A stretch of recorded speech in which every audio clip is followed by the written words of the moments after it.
বিসমিল্লাহির রহমানির রহিম। প্রিয় শিক্ষার্থী, তোমরা কেমন আছো? আশা করি আল্লাহর রহমতে সকলে মিলে ভালো আছো। এই কামনায়, এই প্রত্যাশায় আমি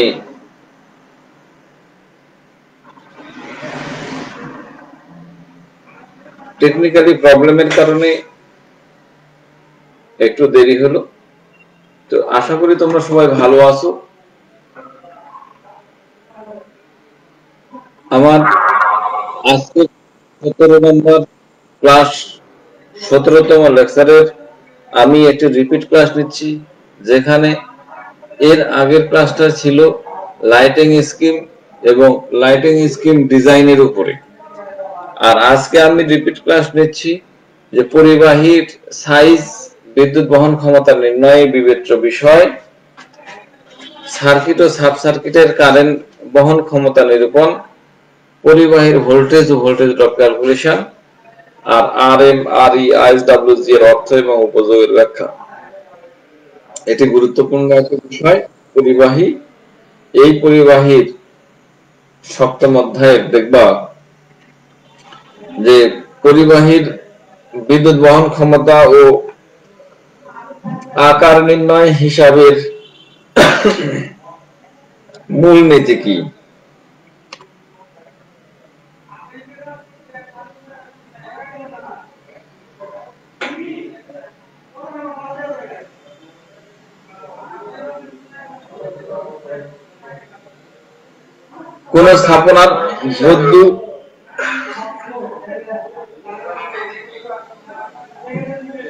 কোন স্থাপনার বিদ্যুতায়নের জন্য ব্যবহৃত তার বা পরিবাহীর গুরুত্ব অপরিসীম।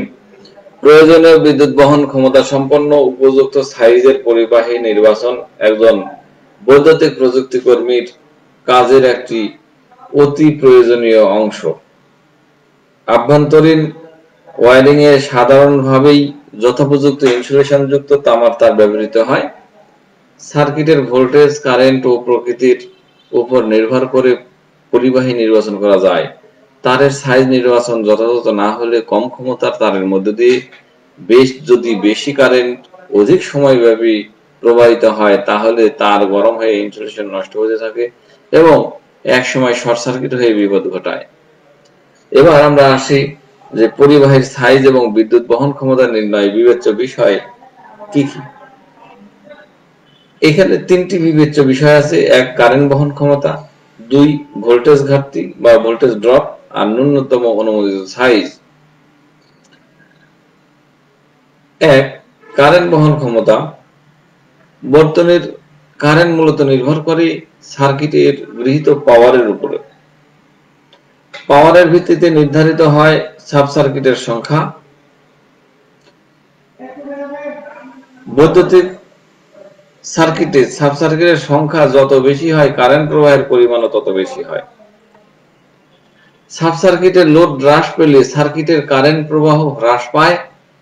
কারেন্ট প্রবাহের পরিমাণ অনুযায়ী বৈদ্যুতিক স্থাপনাকে কতগুলো গ্রুপে বিভক্ত করা হয়। প্রতি গ্রুপে কারেন্ট প্রবাহের মাত্রা অনুযায়ী পরিবাহীর সাইজ নির্ণয় করা হয়। এবার ভোল্টেজ ঘাটতি বা ভোল্টেজ ড্রপ। পরিবাহীর ভিতর দিয়ে যখন কারেন্ট প্রবাহিত হয়, তখন পরিবাহীর নিজস্ব রেজিস্ট্যান্সের জন্য লাইনে একটি ভোল্টেজ ঘাটতি হয়। এই ভোল্টেজ ঘাটতি ভিডি বা ভোল্টেজ ড্রপ সমান আইআর। বিদ্যুতায়ন প্রক্রিয়ায় অতিরিক্ত ভোল্টেজ ঘাটতি হলে সার্কিটে যুক্ত যন্ত্রপাতি সমূহ পরিচালনায় বিঘ্ন ঘটে। মোট সার্কিটের জন্য 2 থেকে 3% এবং পাওয়ার লোডের জন্য 5% এর বেশি গ্রহণযোগ্য হবে না। বৈদ্যুতিক আইনে লাইটিং লোডের ক্ষেত্রে এই ভোল্টেজ ঘাটতি সরবরাহ ভোল্টেজের সর্বোচ্চ 2%। এবার আমরা আসি যে বৈদ্যুতিক কেবলের কারেন্ট বহন ক্ষমতা কিসের উপরে।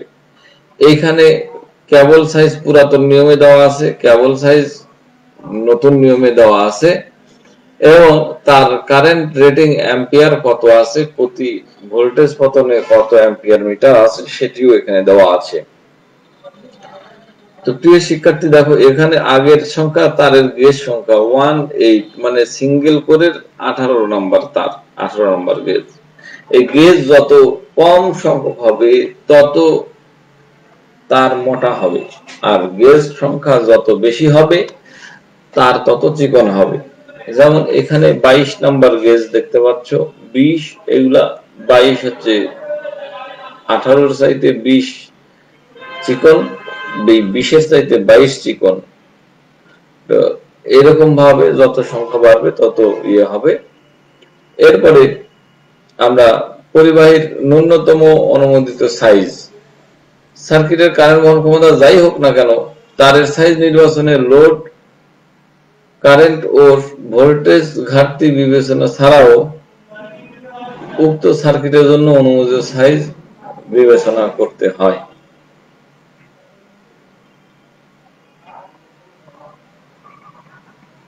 সার্কিটে প্রবাহিত কারেন্টের পরিমাণের উপরে ভিত্তি করে পরিবাহীর কারেন্ট বহন ক্ষমতার সরণি হতে প্রয়োজনীয় তারের সাইজ নির্বাচন করা হয়। সরণিতে কারেন্ট রেটিং এর পাশাপাশি প্রতি 1 ভোল্ট ঘাটতির জন্য তারের দৈর্ঘ্য বা অ্যাম্পিয়ার মিটার দেয়া থাকে। কারেন্ট রেটিং ও ভোল্টেজ ড্রপ বিবেচনা করে তারের সাইজ নির্বাচন করা হয়। 20 মিটার বা তার নিকটবর্তী দৈর্ঘ্যের জন্য এই হিসাব প্রযোজ্য। মনে করি কোনো বাড়ির লোডের হিসাব বিবেচনা করে কোন সার্কিটের কারেন্ট নির্ণয় করা হলো, তাহলে 7.25 অ্যাম্পিয়ার এটা চিন্তা করা হলো। সরণিতে ঠিক এই রেটিং এর তার না থাকায় তার নিকটবর্তী উচ্চতর রেটিং 10 অ্যাম্পিয়ার কারেন্ট ধরে তারের সাইজ নির্বাচন করতে হবে এবং উক্ত কারেন্টের জন্য তারের সাইজ 3/0.029 ইঞ্চি বা 3/0.736 মিলিমিটার। এই ক্ষেত্রে ওয়্যারিং এর জন্য 2 কোর তার ব্যবহার করলে আমরা নির্বাচন করব এই যে 2 ইনটু 3/0.029 ইঞ্চি সাইজের তার। এখানে 2 সমান সমান কোরের সংখ্যা, 3 সমান সমান প্রতি কোরের খেই সংখ্যা এবং 0.029 ইঞ্চি সমান প্রতি খেই তারের ব্যাস ইঞ্চিতে। ভোল্টেজ ড্রপ বিবেচনা করলে হয়তো তারের সাইজ পরবর্তী বড় মোটা সাইজ নির্বাচন করতে হতে পারে। বৈদ্যুতিক আইন অনুযায়ী বাংলাদেশে হাউস ওয়্যারিং এর ক্ষেত্রে সাব সার্কিটের তারের সর্বনিম্ন সাইজ 3/0.29 বা 3/0.736 মিলিমিটার বা 1.3 থেকে 1.5 আরএম। এই 1.3 থেকে 1.5 আরএম এটি এখন প্রচলিত একটি মাপ। এবং পাওয়ার সার্কিটের ক্ষেত্রে সর্বনিম্ন তারের সাইজ 729 ইঞ্চি বা 736 মিলিমিটার বা 2.5 থেকে 3 আরএম বা 7/22 গেজ সর্বনিম্ন সাইজ। এরপরে এই তারের পরিবাহী পরিমাপ করার জন্য গেজ মিটার, এটি একটি গেজ মিটারের ছবি, যেটি তোমাদেরকে আগেই বলেছিলাম যে এই যে গেজ সংখ্যা 0 মানে অনেক মোটা, তারপরে 1 নাম্বার, তারপরে 2, তারপরে 3 নাম্বার, আর এর মাঝখানে যে 33 নাম্বার, এই মাঝখানের ফুটোটা 32 নাম্বার, মাঝখানের 31 নাম্বার আরো চিকন। তো আস্তে আস্তে 1 2 3 4 করতে যাতে যাতে দেখো যে এইখানে গেজ সংখ্যা যত 10 যত বাড়ছে, সংখ্যা বাড়ছে তত মোটা চিকন হয়ে যাচ্ছে, গ্যাপটা চিকন হয়ে যাচ্ছে। 18 গেজ, 19, 20, 21, 22 গেজ, এইভাবে করতে করতে আসে আবার 31, 32, 33, 34, 35, 36টা গেজ। এই 36 গেজই তার সর্বনিম্ন থাকবে। এরপরে আমরা আসো ওই যে সিঙ্গেল কোর আর টুইন কোর কিভাবে চিনতে পারি। প্রিয় বন্ধুরা, দেখো এখানে বিভিন্ন তারের বা কেবলের সাইজ দেওয়া আছে। এই সাইজ অনুসারে কেবলের এগুলা হচ্ছে যে কোর হলো, এই যে একটা, এটা কোর, এটা একটা কোর। এই কোরের মধ্যে এই একটা, দুইটা বা তিনটা যাই থাকুক, বা কোনো সময় 7টা থাকতে পারে, কোনো সময় 14টা থাকতে পারে, এগুলো হচ্ছে খেই, মানে কপার অংশগুলা। যেমন এটার একটা ইনসুলেটিং, এটা সিঙ্গেল কোর, একটাই খেই আছে। এইগুলা অ্যালুমিনিয়ামের কেবল দেখানো হয়েছে। তো এইগুলাও ঠিক এরকম, যে এইখানে আগে এই তারগুলো ব্যবহার হয়েছে টুইন কোর, এটাও টুইন কোর। হ্যাঁ, যে দুইটা, অর্থাৎ এখানে 3/2/22, 2/3/22 গেজ, অর্থাৎ টুইন কোর, একটা কোরের মধ্যে 3টা খেই, এখানে অনেকগুলো খেই আছে। আর এই তারটি দেখতে পাচ্ছ, এটি এই মাঝখানে এটি আর্থিং তার।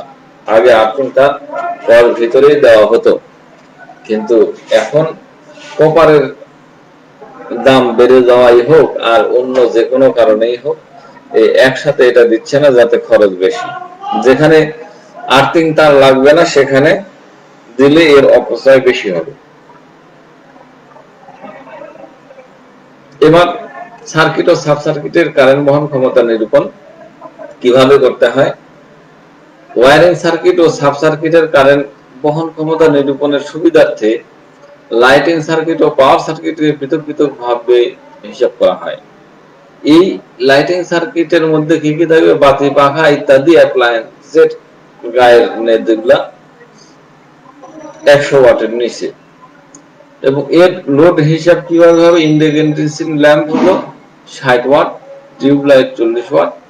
এই বিভিন্ন জিনিসের একটা স্ট্যান্ডার্ড ধরা হয়েছে, যে এরকম সাধারণত ধরা হয়।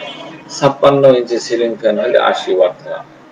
এখন তোমরা হিসাবের জন্য বাড়ির পয়েন্টগুলোকে গণনা করে তার পাওয়ার নির্ণয় করা হবে, এবং এই পয়েন্টের জন্য যত লোড হবে তাকে 800 ওয়াটের জন্য একটি সাব সার্কিট বিবেচনা করা হয়, এবং সেই হিসাব করলে সার্কিটের মোট কারেন্ট দেখো, হিসাবকৃত মোট পাওয়ার ভাগ সার্কিটে সরবরাহ ভোল্টেজ। আবার সাব সার্কিটের সংখ্যা যদি চিন্তা করি, তাহলে সার্কিটের মোট কারেন্ট ভাগ 5, অর্থাৎ আমরা যেভাবেই যাব না কেন, একটা সাব সার্কিটের আন্ডারে 800 থেকে 1000 ওয়াট থাকবে, অথবা সর্বোচ্চ 5 অ্যাম্পিয়ার থাকবে।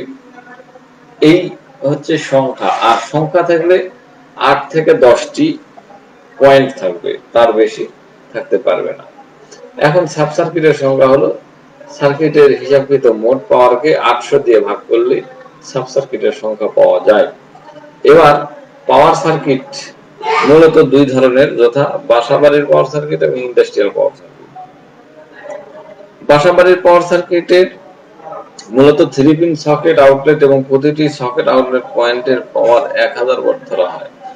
বাড়িতে ব্যবহৃত বৈদ্যুতিক heater, electric cooker, electric oven, washing machine, water cooler, refrigerator, air conditioner প্রভৃতি পাওয়ারকে বিবেচনা করা হয়। এরপরে পাওয়ার সার্কিটের লোড বা ওয়াটেজকে পৃথকভাবে হিসাব করা হয়। এই প্রতি 1000 ওয়াট বা দুটি আউটলেটের জন্য একটি পাওয়ার সাব সার্কিট বিবেচনা করা হয়। কারেন্ট হিসাব করলে প্রতি 15 অ্যাম্পিয়ার বা তার ভগ্নাংশের জন্য একটি পাওয়ার সার্কিট ধরা হয়। সার্কিটের কারেন্ট যত কমই হোক না কেন, পাওয়ার সার্কিটের জন্য ব্যবহৃত তারের সর্বনিম্ন সাইজ 2.5 থেকে 3 RM বা 7/22 গেজ। ইন্ডাস্ট্রিয়াল পাওয়ার সার্কিটের ক্ষেত্রে কি হবে? মূলত বৈদ্যুতিক মোটর, জেনারেটর, ট্রান্সফরমার এবং শিল্প কারখানায় ব্যবহৃত বিশেষ ধরনের বৈদ্যুতিক যন্ত্রপাতিকে বিবেচনা করা হয়। এই ক্ষেত্রে ইকুইপমেন্টের গায়ে লেখা পাওয়ার বা কারেন্টকে প্রকৃত লোড বা কারেন্ট হিসেবে ধরা হয়। এই ধরনের সার্কিটের ব্যবহারের জন্য সর্বনিম্ন তারের সাইজ 2.5 থেকে 3 RM বা 7/22 গেজ, এবং প্রতি 15 অ্যাম্পিয়ার বা 5000 ওয়াট লোডের জন্য দুইটি পাওয়ার লোডের জন্য একটি সাব সার্কিট বিবেচনা করা হয়। এখন দেখো RM আর RE এবং SWG অর্থ কি? RM মানে রাউন্ড কন্ডাক্টর মাল্টি ওয়্যার, আর আরই হলো solid single round conductor, solid single round conductor. আর S W G standard wire gauge, আগে standard wire gauge S W G বা গেজ নাম্বার এটা প্রচুর ব্যবহৃত ছিল, বর্তমানে আর এম এবং আর ই আসছে এবং মিলিমিটারে মাপ আসছে। তো প্রিয় শিক্ষার্থী, কপার ও অ্যালুমিনিয়ামের মধ্যে তুলনা, কপারের তুলনামূলকভাবে দাম বেশি, ওজনে ভারী, উচ্চ ভোল্টেজে করোনা লস কম হয়, এর আপেক্ষিক রোধ বেশি, এবং অ্যালুমিনিয়ামের ক্ষেত্রে তুলনামূলকভাবে দাম কম, এটি ওজনে হালকা, উচ্চ ভোল্টেজে করোনা লস বেশি হয়। ঠিক এরকম সুবিধা অসুবিধা অনেকগুলোরই আছে। এরপরে আমরা একটা লিস্ট দেখব, এরকম একটা তোমরা বইতে দেখবা যে একটা লিস্টে তারের সংখ্যা, ব্যাস মিলিমিটার এবং ইঞ্চিতে, এবং তারের নমনীয় প্রসেসর। এই টেবিল থেকে আমরা কি করব যে তারের সাইজ নির্ধারণ করব। এখানে কত অ্যাম্পিয়ার কারেন্ট আসছে সেই অ্যাম্পিয়ার রেটিংটা দেখে আমরা এটা নির্ধারণ করতে পারি। তো প্রিয় শিক্ষার্থী, আমরা এতক্ষণ কি শিখলাম? পরিবাহীর সাইজ এবং বিদ্যুৎ ক্ষমতা, বিদ্যুৎ বহন ক্ষমতা নির্ণয়ের বিবেচ্য বিষয়ের বর্ণনা শিখলাম।